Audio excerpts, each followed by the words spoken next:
Hi friends, இன்றைக்கி நம்ம பாவக்காய் குழம்பு தான் வைக்க போகிறோம் ஃப்ரெண்ட்ஸ். அதுக்கு நம்ம ஒரு கடாய் வைங்க, எண்ணெய் ஊற்றுங்க. எண்ணெய் ஊற்றிட்டு சீரகம் கடுகு போடுங்க, வெந்தயம் போடுங்க ஃப்ரெண்ட்ஸ். இது ஒன்றும் இல்லை, நான் வெண்டைக்காய் வதக்கின கடாய் தான், அதனால் அதிலே வச்சுட்டேன். சரிங்களா? அதுக்கு தேவையான பொருள் பார்த்துக்கலாம். தக்காளி, வெங்காயம், சாம்பார் வெங்காயம், பச்சை மிளகாய், பூண்டு, கருவேப்பிலை, பாவக்காய் ஃப்ரெண்ட்ஸ். பாவக்காய் பழுத்து லைட்டாக இருந்தால் கூட பரவாயில்ல, நம்ம தானே சாப்பிட போகிறோம். நான் போட்டேன் நான். சரிங்களா? உங்களுக்கு வேணும்னா எடுத்துருங்க, எனக்கு பிடிச்சிருக்கோம் அதனால் நான் போட்டிருக்கேன். சரிங்களா? பாருங்கள், வெந்தயம் போட்டேன், கடுகும் சீரகம் பொரிஞ்சோன்னா நல்லா இது பொரிஞ்சோன்னா நம்ம இந்த பொருளை ஒன்று ஒன்றா போட்டு நம்ம வதக்குவோம் ஃப்ரெண்ட்ஸ். சரிங்களா? நல்லா பொரிஞ்சிச்சு. வெங்காயத்தை போடுறேன், சாம்பார் வெங்காயத்தை போட்டு நல்லா வதக்குவோம். சாம்பார் வெங்காயம் எவ்வளோ போடுறீங்களோ அவ்வளோ குழம்பு நல்லாயிருக்கும். சரிங்களா? அந்த கசப்பு தெரியாது, இருக்கிறதுக்கு கசப்புலாம் தெரியாது, அந்த அளவுக்கு லைட்டாக தான் இருக்கும். சரிங்களா? கொஞ்சமாக புளியை ஊற்றி செஞ்சு பாருங்கள், எப்படி இருக்குன்னு சொல்லுங்கள். சரிங்களா? பாருங்கள், வெங்காயம் போடுறேன், வெங்காயத்தை நல்லா வதக்கிறேன் ஃப்ரெண்ட்ஸ். நல்லா வதக்குங்க. நல்லா வதக்கிட்ட பிறகு அதுக்கப்புறமா நம்ம தக்காளி, பச்சை மிளகாய் போடுவோம். சரிங்களா?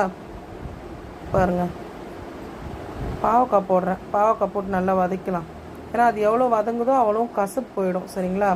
அதனால் நான் பாவக்காய் போடுறேன். பாவக்காய் போட்டு நல்லா வதக்கிட்டு அதுக்கப்புறமா உப்பு போட்டுக்கலாம். உப்பு போட்டு நல்லா வதக்கிடுங்க ஃப்ரெண்ட்ஸ். எந்த அளவுக்கு வதக்குறோமோ அந்த அளவுக்கு அந்த கசப்பெல்லாம் போய் எடுக்கும். சரிங்களா?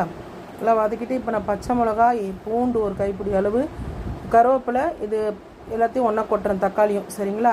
கொட்டி நல்லா வதக்கலாம். கொஞ்சமாக நான் இந்த தொக்கு மாதிரி தான் வைக்கிறேன் குழம்பு. சரிங்களா? நல்லா வதக்கலாம் ஃப்ரெண்ட்ஸ். உப்பு தேவையான அளவு போட்டு நல்லா வதக்கும். நல்லா வதங்கி வரட்டும். இது பாவக்காய் உடம்புக்கு நல்லது, ஆனால் நான் செஞ்சு 5-6 வருஷம் ஆகுது. சரி, இன்றைக்கி ஒரு ஆசையாக இருந்தது, அதனால் செய்கிறேன். காஞ்ச மிளகாய் பொடி தேவையான அளவு போடுறேன் கொஞ்சமாக. நல்லா வதங்கி வந்துருச்சு பாருங்கள், எல்லாம் சுருண்டு.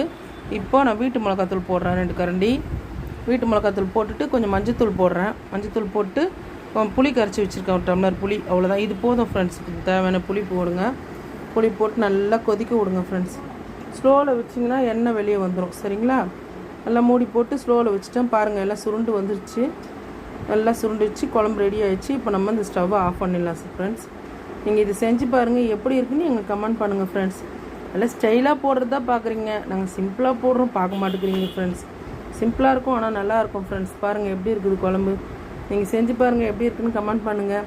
எங்கள் வீடியோ பாருங்கள் ஃப்ரெண்ட்ஸ். நீங்கள் பார்க்காதால்தான் எங்களுக்கு போடவே முடிய மாட்டுது. Bye friends.